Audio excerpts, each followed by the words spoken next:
Olá, será dentro de algumas horas a entrada solene de Dom Nuno Almeida como Bispo de Bragança Miranda. O programa 70x7 conversa hoje com o Bispo que em 1996 escreveu uma tese sobre o diálogo com os não-crentes. O mesmo Bispo que em março deste ano foi uma das vozes e um dos rostos dentro da Igreja a procurar esclarecer as medidas e as atitudes que deviam conduzir à ação da Igreja Católica na punição e na prevenção dos abusos sexuais a menores. Dom Nuno Almeida é também o novo presidente da Comissão Episcopal Laicado e Família para os próximos 3 anos. Dom Nuno Almeida, muito obrigada por conversar com o programa 70x7. Na sua mensagem à Diocese, em maio, que podemos acompanhar assim que saiu a sua nomeação para a Diocese de Bragança Miranda, apelou a um renovado empenho por comunidades mais fraternas e unidas, mais corresponsáveis e orgânicas. Como é que podemos concretizar este objetivo, tendo em conta uma larga diocese marcada também pela desertificação de pessoas? Antes de mais, o meu obrigado por este convite, por esta possibilidade também de entrar em comunhão e em comunicação já com o bom povo de Bragança Miranda. Também dizer obrigado à gente de Braga, por onde nestes 7 anos e meio fui caminhando e fui procurando também servir. De facto, eu não sou capaz ainda de traçar um mapa, nem geográfico sequer, e muito menos humano, da Diocese de Bragança Miranda.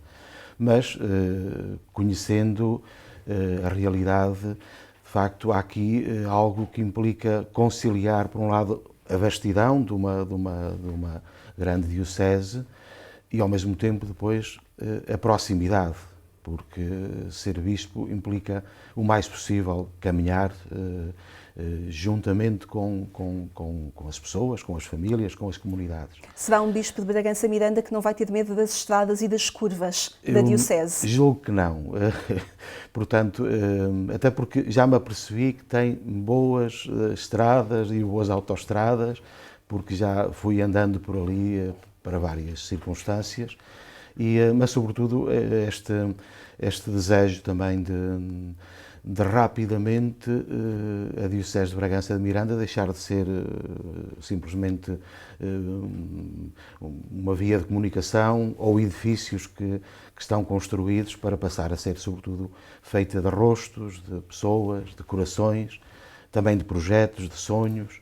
No fundo, este caminho sinodal que implica estarmos juntos, ouvirmos-nos, partilharmos também as preocupações e desejos, mas ao mesmo tempo abrirmos depois o coração ao Espírito Santo, àquilo que o Espírito nos tem a dizer nesta hora, para esta Igreja concreta, no mundo em que vivemos, com tantas incertezas.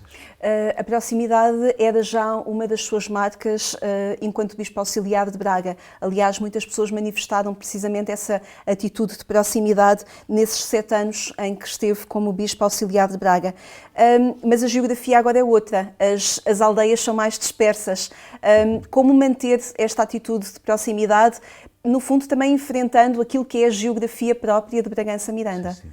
De facto, a missão de um bispo auxiliar, tanto aconteceu comigo como aconteceu com os restantes bispos auxiliares em Braga, tem sido, sobretudo, a visita pastoral, que é uma experiência de proximidade, de contacto com as realidades vivas das paróquias, das freguesias, dos concelhos.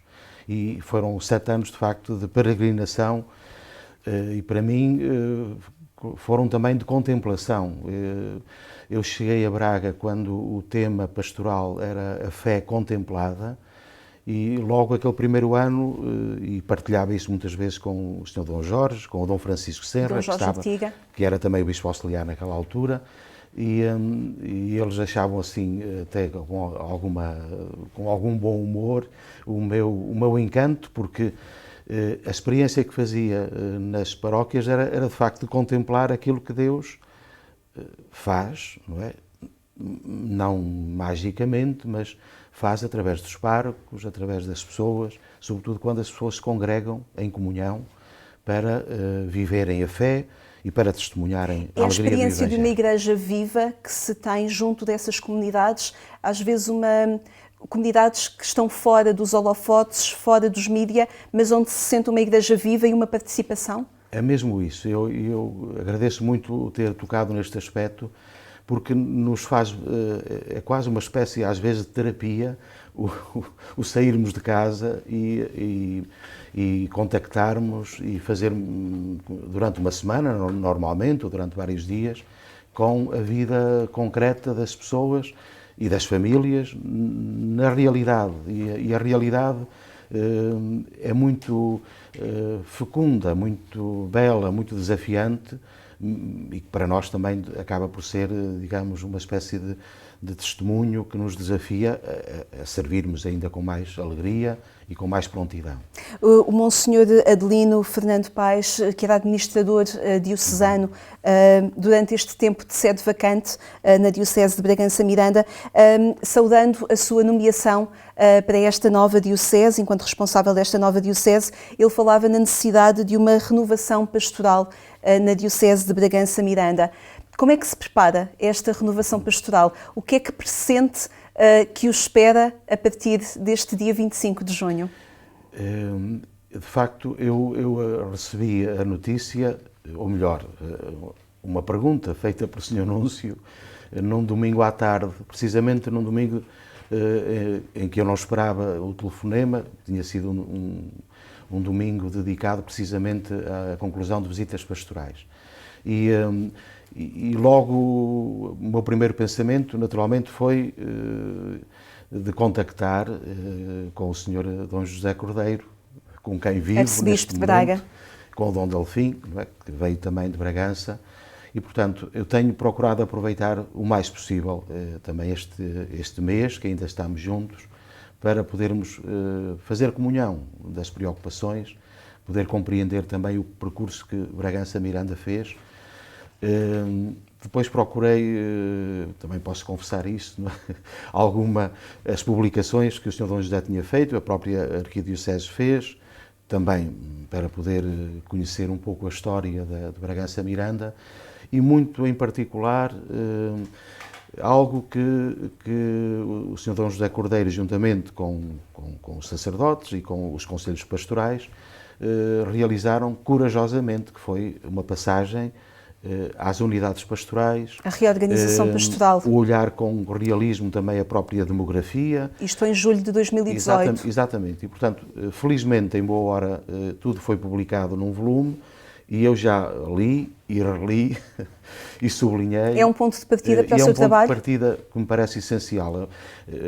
Olhando e lendo e depois conversando com o Sr. Dom José Cordeiro, com o Dom Delfim e já também em Bragança, na minha deslocação durante uma manhã, é como termos ali uma espécie de celeiro de grão precioso, muito deste grão já está a germinar e que é necessário agora continuar e certamente avaliar o caminho feito e continuar, porque não é uma questão simplesmente organizativa. Que caminhos abre? Abre a possibilidade de facto das pessoas poderem manter viva a vida comunitária, mesmo naquelas comunidades, naquelas paróquias que ficaram quase desertas pelas circunstâncias, pela tendência das pessoas virem para as vilas, para as cidades e das aldeias ficarem quase sem gente. Mas nenhuma comunidade não pode ficar esquecida, mesmo a santificação do domingo, quando não é possível a Eucaristia, há que encontrar outra forma. A formação de pessoas para que possam assumir responsabilidades.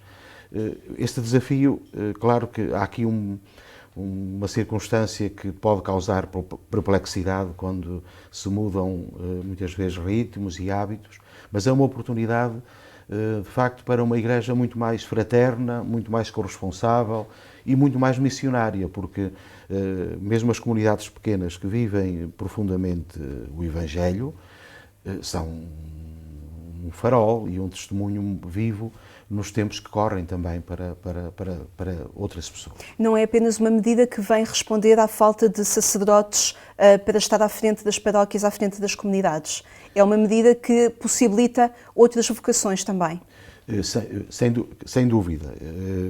Certamente que a falta de sacerdotes veio desencadear e levar àquilo que já está na doutrina, até há 50 anos, não é? Na Lumen Gentium, no Concílio Vaticano II, uma Igreja de comunhão e sempre em saída, sempre em missão, e samaritana, atenta também aos gritos que vêm das periferias e das periferias. Portanto, esta Igreja, esta circunstância, claro que dolorosa, nós precisamos de rezar muito para que haja mais vocações à vida sacerdotal, à vida missionária, à vida consagrada.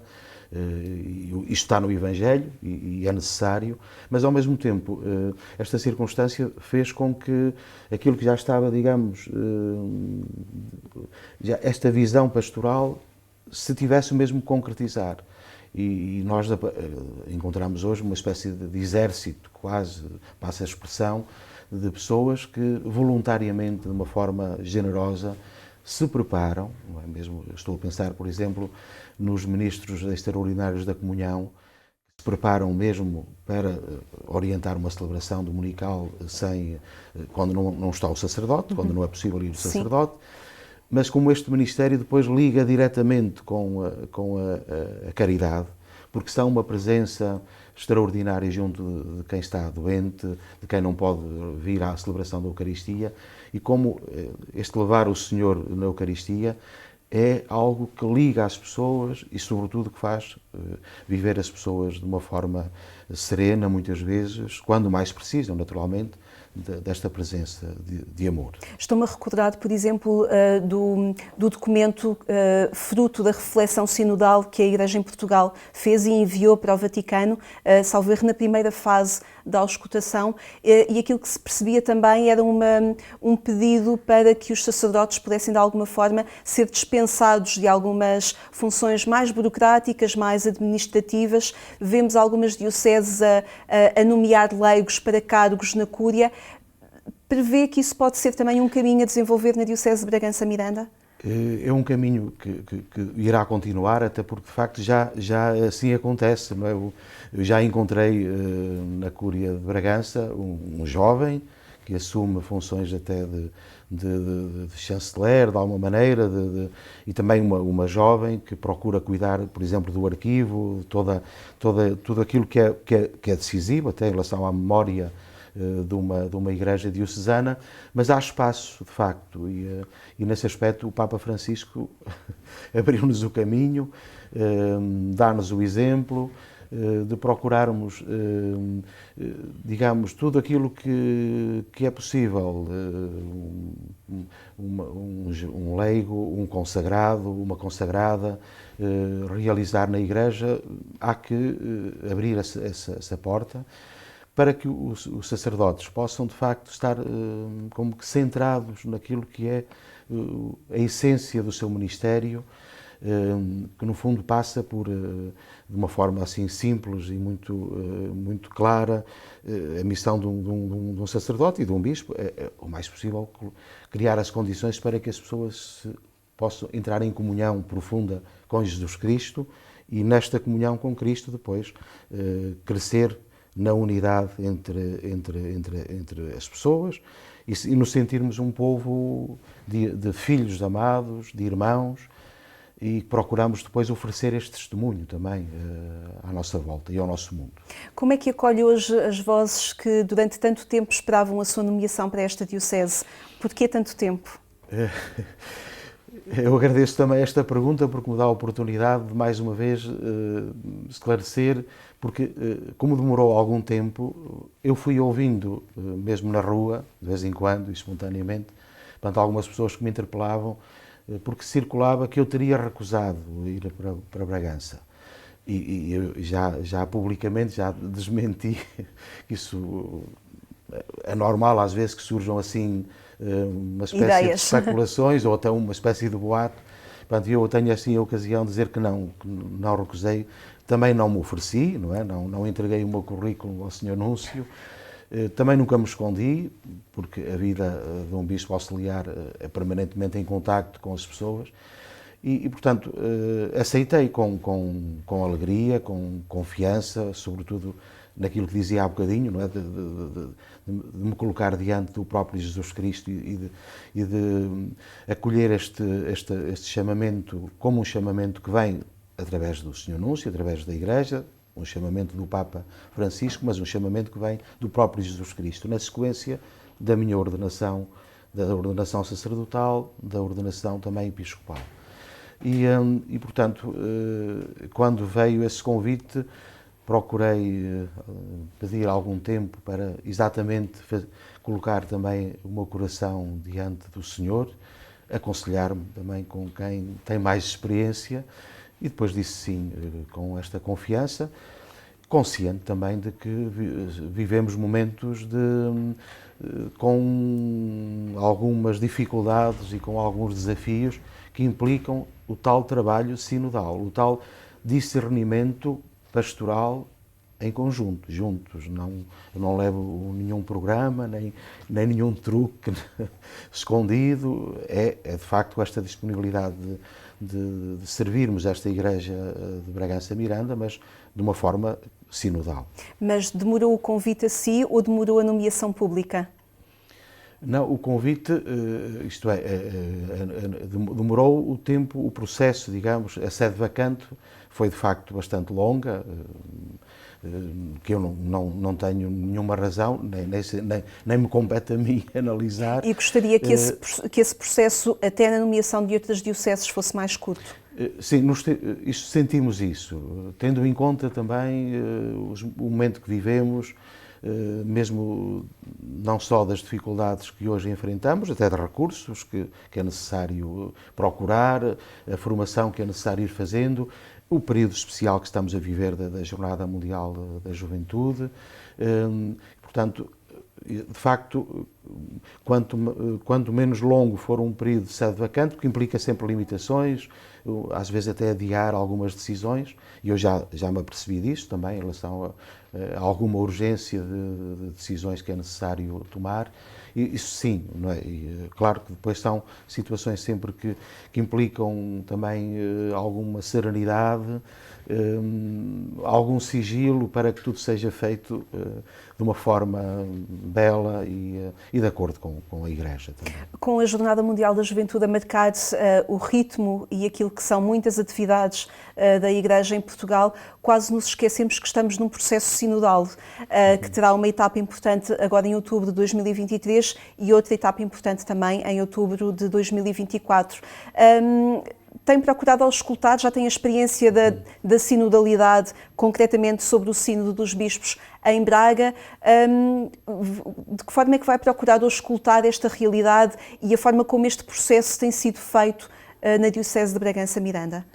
Eu, de facto, ainda não consegui ler, até que há alguma documentação que já existe, fruto também do percurso sinodal feito em Bragança Miranda. Portanto, ainda me falta, de facto, aprofundar este capítulo, também porque eu mantive a agenda em Braga, não foi possível, ainda estou em visitas pastorais até à próxima semana, porque não foi possível de maneira nenhuma adiar ou cancelar essas visitas. Agora, eu julgo que neste momento estamos numa etapa já diferente, mas entretanto, depois tudo aquilo que foi refletido, partilhado e até escrito, e a experiência que se fez, porque aquilo que nós nos apercebemos, o objetivo nem é tanto produzir grandes documentos ou grandes linhas pastorais. O Papa propôs-nos sim uma espécie de laboratório, de fazer a experiência do que é, uma descoberta muito bela, mesmo quando fazíamos os encontros através de teleconferência, era este momento de toda a gente que está no pequeno grupo se pronunciar, ter voz, ter tempo. E ninguém julgar, mesmo quando alguma coisa não estava tão centrada na resposta àquela pergunta. Esta experiência fez-nos perceber que há aqui um caminho novo, de facto, para a Igreja, que é preferível irmos mais calmamente, mais devagar, que é preferível até não, se calhar até haver documentos ou decisões até menos perfeitas, mas que foram fruto deste diálogo, desta mais partilha. Alargado. E sobretudo mais alargado. E, portanto, eu tenho esperança que, porque depois tudo o que chegou a Roma, nestas etapas, vai ser devolvido. Precisamente. Para que continue depois este caminho, eu tenho muita esperança nesta nova etapa. O diálogo com os não crentes é um tema que lhe é particular, como referi no início, esteve no centro de uma tese de licenciatura em Teologia que o Dom Nuno Almeida fez em 1996. Preocupa-lhe hoje também este diálogo, levando para a Diocese de Bragança-Miranda este diálogo com os não crentes, e pergunto-lhe hoje, sobretudo, também com os indiferentes ou com aqueles que Thomas Ali que fala de buscadores? De facto, já foi há bastante tempo a tese, entretanto a vida foi continuando, mas é algo de fundamental. Claro que vai ser preciso também alguma disponibilidade e alguma criatividade, se calhar, para encontrarmos espaços de encontro e de partilha. E de conhecimento. E de conhecimento. Mas aquilo que eu me tenho apercebido, mesmo ainda esta semana aconteceu, em várias circunstâncias, na zona de Barcelos, onde em visita pastoral, há de facto sede de sentido para as experiências de cada dia, mas depois há uma sede de sentido profunda, não é, em relação ao sentido último também da vida humana. E, portanto, nós aqui encontramos espaço de facto, para o encontro e a partir daí até para a participação em projetos com pessoas de convicções não religiosas. E nos últimos anos, já depois mesmo da parte académica, eu tenho muitas vezes revisitado e tenho procurado também até aprofundar, na medida do possível, uma expressão muito presente no concílio, que são homens e mulheres de boa vontade. João 23, São João 23. Isto tem-me ajudado muitíssimo, muitíssimo, também a estar atento, não é? Para onde andar, a estar muito atento e a percebermos de que nos ambientes às vezes mais surpreendentes aparecem de facto, e estão lá. Eu visitei esta semana uma fábrica de componentes para aviões e para uma parte espacial, mas como mesmo aí há pessoas que têm preocupação, por exemplo, com que os lucros de uma empresa não fiquem só numa parte, mas possam ser também depois canalizados e distribuídos até para os trabalhadores, para os colaboradores.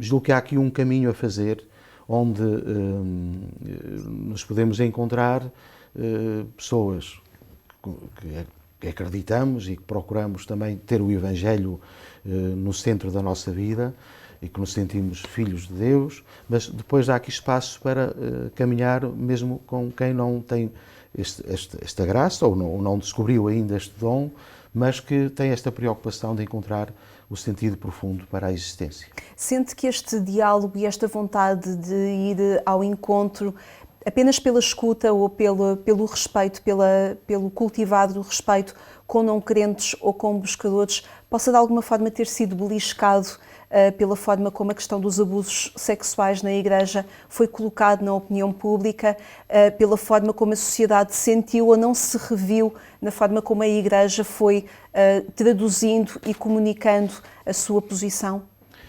Claro que quando falamos falamos dos abusos e sobretudo os abusos na Igreja, enfrentamos um drama, algo que nos faz tremer ainda, mas ao mesmo tempo também houve coisas que de facto não correram bem, mesmo no modo como se comunicou aquilo que está de facto a ser feito. Não é? Por outro lado, eu julgo que a Igreja, nesse aspecto, procurou pedir ajuda a pessoas independentemente das suas convicções e da sua ligação até a uma comunidade cristã ou à Igreja. E eu julgo que neste aspecto, aquilo que foi o caminho que se fez, não é? Que o Papa, não só o Papa Francisco, mas antes também o Papa Bento XVI, e podemos recuar, mas sobretudo nesta última etapa, o caminho que se fez de enfrentarmos este drama e esta realidade a partir de uma busca da verdade, não é? Sem medo da verdade, porque a verdade é claro que dói muito, não é? E dói-nos muito. A Igreja é a nossa família, não é? Mesmo o presbitério diocesano, a ligação entre um bispo e os seus padres é humana, mas é também divina, é sacramental, portanto é profunda. Mas isto não deve levar-nos a esconder ou fazer de conta que não temos que enfrentar realidades também difíceis. Claro que depois é necessário e é fundamental a justiça, isto é, de darmos prioridade a quem porventura tenha sido vítima de um abuso, portanto, está no centro. Fala de justiça civil, canónica, fala de reparação económica também, por exemplo? Tudo aquilo que humanamente devemos fazer, também em termos éticos e morais e jurídicos, devemos fazê-lo. E, portanto, há aqui esse aspecto que nunca é possível reparar totalmente, mas é necessário compreender depois caso a caso e ir até onde é possível ir, ou até anteciparmos-nos, porque há situações que não podem ficar à espera, naturalmente, de um processo que decorra um processo na Justiça. Há situações até de ajuda material ou de ajuda médica que têm que ser imediatas, evidentemente. Depois há uma dimensão de caridade e de misericórdia que nunca pode ser esquecida, de caridade em relação às vítimas e depois de cuidado também em relação aos agressores, aos eventuais agressores, porque sem isso fica algo que se vai perpetuar. Que é uma responsabilidade da Igreja também. É uma responsabilidade da Igreja, sim. Este é um dossiê que, imagino, vai acompanhar também na Diocese de Bragança-Miranda. Esta é uma realidade que o preocupa também na Diocese de Bragança? Sim, preocupa e vai nos ocupar, certamente, pelo menos de uma forma preventiva, isto é necessário, de facto, oferecer momentos de formação, porque muitas destas situações nós apercebemos, lendo o relatório que foi publicado, também tudo aquilo que já foi refletido, pegando no Vademecum, onde temos o caminho como que discriminado, as etapas que devemos fazer. Sem possibilidade de erro. Exatamente. Nem sequer temos desculpa, porque de facto houve a preocupação de colocar até numa linguagem muito concreta e acessível. E, portanto, há aqui um trabalho a fazer que é de prevenção e de formação, porque muitas destas situações aconteceram porque também não são explícitas, isto é preciso saber ler os sinais e, sobretudo, uma cultura eu diria mesmo de vigilância, não é? De vigilância no bom sentido, para que depois não haja hesitação em se comunicar a quem se deve comunicar e depois se agir, não é? Porque nós temos as coisas claras em termos de normas e de doutrina e até de discurso. A dificuldade é quando depois é necessário mesmo agir em concreto numa situação concreta. Eu tive um pouco essa experiência, porque estive na Comissão de Braga durante estes 3 anos. Comissão de Proteção de Menores. De menores e esses momentos são momentos que implicam um trabalho em conjunto com as pessoas preparadas, devidamente preparadas nas diferentes áreas das ciências sociais e humanas, em relação às questões jurídicas. Portanto, tem que ser um trabalho de equipa, mas é necessário agir. Como é que olha para o trabalho que tem sido feito neste âmbito na Igreja? Tomámos pulso do relatório, da realidade que o relatório da Comissão Independente apresentou em março. O Dom Nuno Almeida sentiu necessidade de publicamente se manifestar sobre aquilo que tinha sido a forma como a Igreja também tinha comunicado e remetendo precisamente para o Vademecum do Vaticano, onde indica e sublinhou agora todos os passos determinados sem possibilidade de erro. O Grupo Vita está em funções, ficámos presos ao número do relatório da Comissão Independente, mas o Grupo Vita, nos últimos números mais recentes, já falou de 16 denúncias. Não quis indicar um número mais atualizado, mas a vez que a doutora Ruth Agulhas se pronunciou publicamente, falou em 16 casos, 16 denúncias. Como é que olha para este trabalho que está a ser feito? Podemos dizer que estamos numa etapa nova. Mas esta etapa nova que estamos agora, em que estamos, e o Grupo Vita está a trabalhar e está, ao mesmo tempo, também a ir publicando, a ir dizendo o que está a fazer, que é muito importante, não é? No fundo, a comunicação. O prestar contas, porque isto possibilita criar tal confiança. E eu confesso isso, é evidente que dói muito, é quase assim um murro no estômago nós tomarmos, olharmos para a realidade, percebermos aquilo que aconteceu e, portanto, aquilo que dizíamos há bocadinho, aquilo que for possível, e temos que o fazer humanamente. Agora, há um aspecto que é fundamental, não pode, isto é claro, não pode haver vítimas na Igreja, nem na sociedade, não pode haver agressores e não pode haver silenciadores, isto é claro. E a mim faz-me tremer se nós não estamos vigilantes e não nos ajudamos mutuamente, se não criamos esta cultura de colaboração e de cooperação, se não abrimos canais depois mesmo com as autoridades civis, porque diante de indícios ou até de alguma denúncia, só quem legalmente pode fazer uma investigação, o que o deve fazer, e portanto tem que haver aqui uma relação de confiança, mas também, ao mesmo tempo, que seja clara e que seja em tempo útil, que não se adie. E, portanto, nós estamos nesta etapa nova, por um lado, de agir sempre que alguma situação destas acontece, precisamos de olhar mesmo para a vida pastoral, mesmo o modo como funcionamos na catequese, nos escuteiros, na liturgia. Portanto, como se acompanham os padres também? Como se acompanham os padres. A formação, foi aprovada a Ratio Nacional, tem lá um capítulo, foi acrescentado um capítulo, precisamente para a formação inicial dos sacerdotes e para a formação permanente. Terá de ser ainda ratificada pelo Vaticano para entrar em funcionamento. Mas já estão ali as linhas que é necessário implementar. E cada bispo, na sua diocese, tem a obrigação de perceber até que ponto é que o que está já definido está, de facto, incrementado, está a acontecer, precisamente para podermos também nos dedicarmos àquilo que é essencial, que é fundamental, que é o anúncio do amor de Deus, que é o anúncio do Evangelho.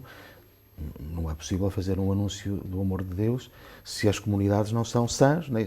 E se as pessoas não se sentem seguras. Portanto, aqui nós estamos a tocar em algo que não é periférico, não é? Que está no centro da nossa missão. Como é que olha para o gesto ou para a intenção do gesto público nas Jornadas Mundiais da Juventude? Um gesto que foi anunciado como um sinal de a Igreja estar determinada no combate aos abusos sexuais de menores, associando à Jornada Mundial da Juventude. Que importância atribui este gesto? Tem muita importância porque para criar esta tal cultura de colaboração, de atenção, de cuidado e sobretudo, de respeito, não é? Para com quem se sentiu vítima, mesmo há pessoas que ainda não tiveram a coragem de falar ou de vir, e portanto o haver um gesto público tem muita importância. Nós damos conta mesmo depois na vida concreta que depois de uma notícia, depois de um gesto, depois de uma celebração, que há mais pessoas que vêm e que muitas vezes isso é decisivo até para a pessoa se reencontrar interiormente e poder continuar a sua vida, mesmo a sua prática cristã, de uma forma mais serena. Mas este gesto corre o risco de poder ser um momento para ferir ainda mais as vítimas, ou não o ler dessa forma? Este equilíbrio exige muita atenção e muito cuidado. Mesmo esta polémica do encontro com o Papa, se deveria ser divulgado ou não deveria ser divulgado. Durante a Jornada Mundial da Juventude. Portanto, há que ter em conta que uma grande parte, uma parte significativa das vítimas, não quer de maneira nenhuma ter a exposição pública e tem esse direito, não é? Tem esse direito e nós devemos preservar esse direito. Mesmo nós em Braga funcionamos a comissão na Casa Episcopal, pode ser discutível, mas era com a intenção precisamente de ser um lugar reservado, tendo depois um outro lugar alternativo para quem quisesse uma sala fora. Isto em Braga? No nosso caso de Braga. Precisamente porque ser um lugar, as pessoas têm direito de vir sigilosamente, privadamente e de ser atendidas de uma forma segura e serena, porque estamos a lidar com aspectos da vida que são delicados, que são essenciais depois também para o futuro. Até o modo como se faz esse encontro.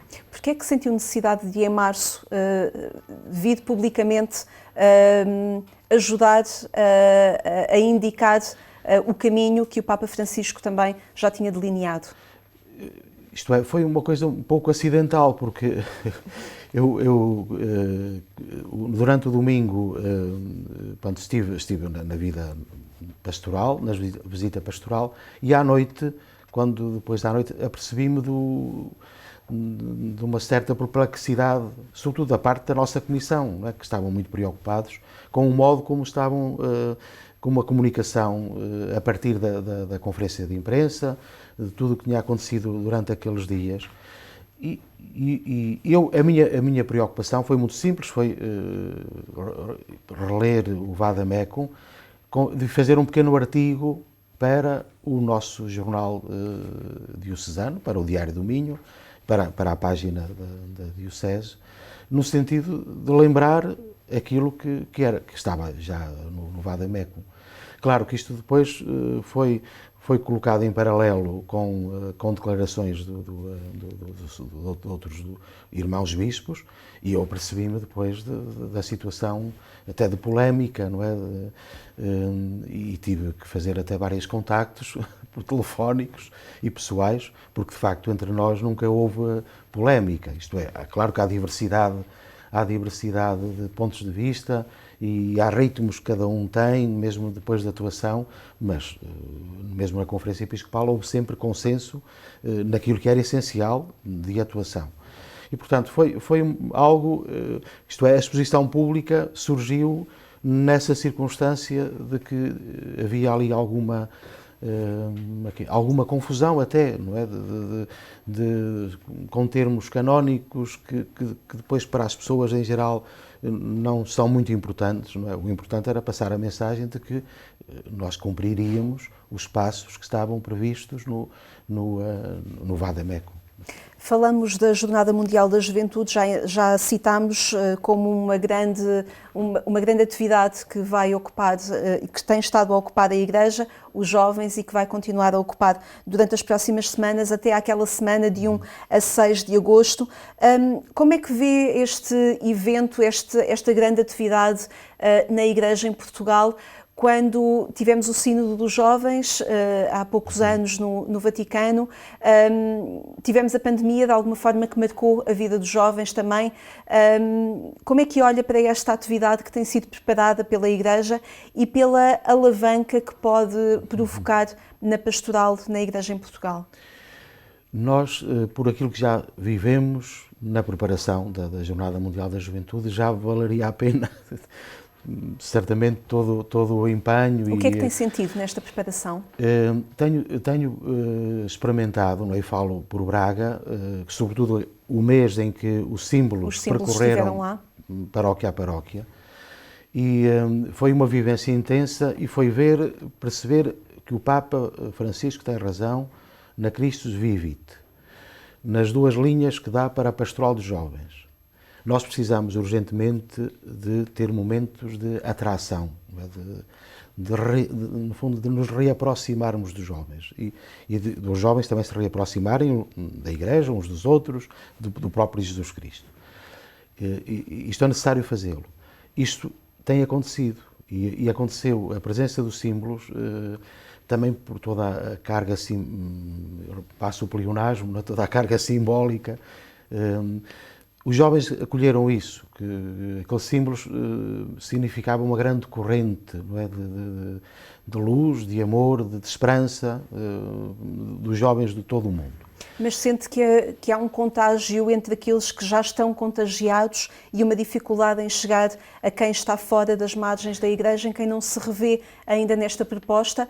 Ou, de facto, os símbolos são um atrativo também para quem está fora da Igreja? Nós experimentamos que são um atrativo mesmo nos ambientes mais surpreendentes, mesmo em relação às escolas também, mesmo também aos ambientes desportivos, onde os jovens estão e gostam de estar, e portanto houve de facto, claro que cada arciprestado organizou um bocadinho à sua maneira, mas este ir para além das fronteiras habituais foi uma realidade. Eu tive a experiência mesmo de levarmos os símbolos ao percurso do rally, não é? E o impacto que isso teve também naquela gente que vibra com entusiasmo. São os tais momentos em que criamos de novo ligação, não é? E amizade também, porque depois a partir daí muita coisa vai acontecendo. Agora, nós temos de facto, e a própria jornada é um momento de cativar, de atração, de novo juntar e congregar. O Dom América Guiado falava naqueles dias da jornada como dias de fogo de artifício, que importa depois cuidar a partir do dia 7 de agosto. É que o Papa Francisco é muito claro e também muito simples. É como os carris de comboio. A Pastoral dos Jovens tem estas duas vias, de cativar e depois de caminhar aprofundando a vivência do Evangelho, aprofundando a relação com Jesus Cristo e aprofundando a relação em grupo, para quem desejar, não é? Porque nunca o Senhor impôs nenhum caminho, mas é muito, para nós até é um bocadinho, às vezes, uma certa desilusão, porque temos feito e temos capacidade, nestes anos, mesmo da pandemia, houve sempre capacidade de organizar eventos com os jovens. Os próprios jovens sabem muito bem a linguagem e o que fazer. Temos, de facto, muita dificuldade e esse é um desafio claro. Depois, aqueles jovens que quiserem caminhar juntos e aprofundar a fé e aprofundar depois os valores e crescer depois humanamente, mesmo no serviço, no sair de si próprios para um serviço e para uma vocação, não é? Que pode ser de consagração ou ao matrimónio. Este é o nó que nós temos neste momento que aprofundar. E as jornadas da próxima semana julgo que estão mesmo centradas neste aspecto, porque entretanto a Jornada Mundial está lançada, felizmente. E mesmo está prevista, e eu posso dizer isso, espero não estar a antecipar anúncios, que está prevista uma escola de formação de animadores para a Pastoral dos Jovens, que é absolutamente urgente. E hoje, com os meios que temos, mesmo é possível organizar uma escola com pessoas bem preparadas, onde permanentemente aqueles que são os animadores, os líderes naturais, possam também preparar-se devidamente para que depois este caminho seja de facto um caminho de aprofundamento e os grupos da Pastoral dos Jovens tenham uma respiração não só eclesial, mas também humana, não é? Sempre abertos à realidade que nos circunda. A realidade juvenil e familiar mudam muito rapidamente, de alguma forma, são elas o termómetro também da sociedade. Pode a Igreja correr o risco de querer aplicar medidas antigas a uma realidade que ainda não está a acompanhar a todo o ritmo e propor propostas antigas adequadas a um tempo que já não é o de hoje e concretamente à realidade dos jovens e à linguagem dos jovens e ao ambiente dos jovens, assim como também ao ambiente e à linguagem das famílias de hoje? Nós não devemos ter medo da dimensão, diríamos, paradoxal da fé cristã, porque de facto há aqui sempre algo que parece que não se concilia. Por um lado, nós teremos que ser fiéis a Jesus Cristo, ao Evangelho, fiéis a todo um caminho que a Igreja fez, mas ao mesmo tempo temos que ser fiéis também aos jovens e às famílias e às pessoas do nosso tempo. Nós não somos do mundo, pertencemos a Cristo, mas somos deste tempo. E estamos e caminhamos, somos como companheiros de viagem das pessoas do século XXI, nas realidades que vivemos hoje, nesta mudança epocal, como tantas vezes o Papa nos recorda, que está a acontecer. Mas esse tem procurado ser o caminho há 2000 anos para cá e alguma coisa não está a funcionar. E depois vai oscilando. Mesmo em relação, já que tocamos em relação à pastoral familiar, e voltamos também àquilo que está delineado de alguma forma na alegria do amor, não é? E temos sempre a palavra alegria. A exortação apostólica que o Papa Francisco escreveu. A palavra escreveu. Alegria no ministério do Papa Francisco, lá temos a alegria do amor, temos ali esta preocupação com as famílias do acolhimento, não é? Depois do acompanhar. Exatamente, acompanhar significa que fazemos caminho hoje, como as famílias são, na diversidade que temos, nas circunstâncias que temos. E no integrar, e esta palavra integrar, sabemos bem, também, precisamente, depois aqui no integrar é preciso a tal fidelidade a Jesus Cristo, ao Evangelho, à tradição, ao magistério, mas ao mesmo tempo também à vida das famílias, nas vicissitudes que têm, sobretudo aquelas que passaram ou que estão a passar por provas muito difíceis. Depois há um outro aspecto que não está dito assim explicitamente, mas que está presente, que é não termos medo de propor.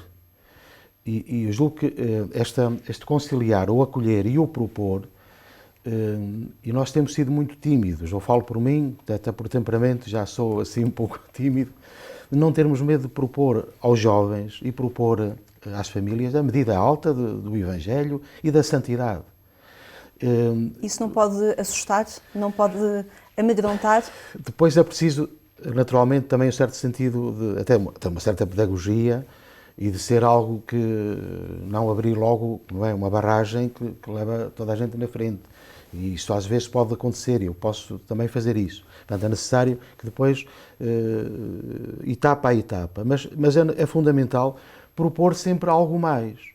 Mesmo quando alguém vem simplesmente pedir um documento, ou quando alguém vem até pedir uma informação à Casa Episcopal, ou à Cúria, ou à Casa Paroquial, nós temos sempre algo a propor, até porque há sempre, ou até informar daquilo que temos, daquilo que existe, sobretudo se temos grupos de jovens, temos movimentos que congregam famílias. Não termos, eu tenho andado a dizer isto agora, sempre que há uma assembleia paroquial por onde tenho andado, perdermos de uma vez por todas a timidez. Claro que este propor, este anunciar, tem que ser sempre respeitoso, isto é, aceitar que da parte a quem convidamos ou a quem propomos também diga não, porque muitas vezes um primeiro não significa que é um não definitivo, não é? Mas estes aspectos em relação à vida familiar podem ajudar-nos também a retomar um caminho com as famílias e depois também a dar o mais possível, porque quando falamos de igreja sinodal, falamos de uma igreja família de famílias, não é? E agora iniciar estes próximos 3 anos à frente da Comissão Episcopal do Laicado e da Família, vai procurar novas atitudes para que de facto também a Igreja se possa aproximar de famílias que têm até dificuldade em se aproximar dessa medida alta que o Dom Nuno Almeida referia. Famílias até se calhar distantes na aparência do modelo tradicional familiar, mas que interiormente procuram um caminho e um sentido para a sua vida. Nós precisamos mesmo de passar essa mensagem, não é? Esse convite, que é a tal capacidade também de acolhermos, mesmo quando isso possa, por vezes, incomodar ou ser assim, algo que não vemos logo à primeira como fazer. Isto implica, nós temos, felizmente, muitas pessoas que ao longo dos anos também, pela própria experiência pastoral que tiveram, em movimentos, pelo próprio percurso académico que tiveram e que, em relação à vida familiar, nós precisamos de congregar e será uma das prioridades que teremos também na Comissão. A Comissão Episcopal é formada naturalmente por 4 ou 5 bispos, mas está prevista precisamente a colaboração de pessoas que tenham capacidade e que sejam especialistas nas diferentes áreas, e nós estamos a precisar de congregar, de juntar, precisamente para descobrir este caminho de acolhimento, de integração, de acompanhamento e também de proposta. Dom Nuno Almeida, quando foi tornada pública a sua nomeação para a Diocese de Bragança-Miranda, falava com alguma humildade e reconhecendo também a fragilidade com que iniciava este seu caminho na Diocese de Bragança-Miranda. É renovando essas duas condições, esse reconhecimento pessoal que inicia este caminho na Diocese de Bragança-Miranda? Exatamente, eu sinto, por um lado, interiormente este desafio e a disponibilidade, até porque o lema da minha ordenação sacerdotal e episcopal estou entre nós como aquele que serve, mas consciente de que o colocar-me ao serviço implica uma entrega total. Não é? Também, eu tenho feito essa experiência agora de estar inteiro ondando, mesmo se às vezes é difícil, porque o pensamento e o coração também voam já para a nova Diocese. Mas de estar inteiro onde estou. E, portanto, a partir do dia 25, procurar estar inteiramente em Bragança-Miranda, também com as minhas fragilidades. Não é? Mesmo em termos... eu há 4 anos e meio tive uma intervenção cirúrgica, que felizmente correu bem, tem estado tudo...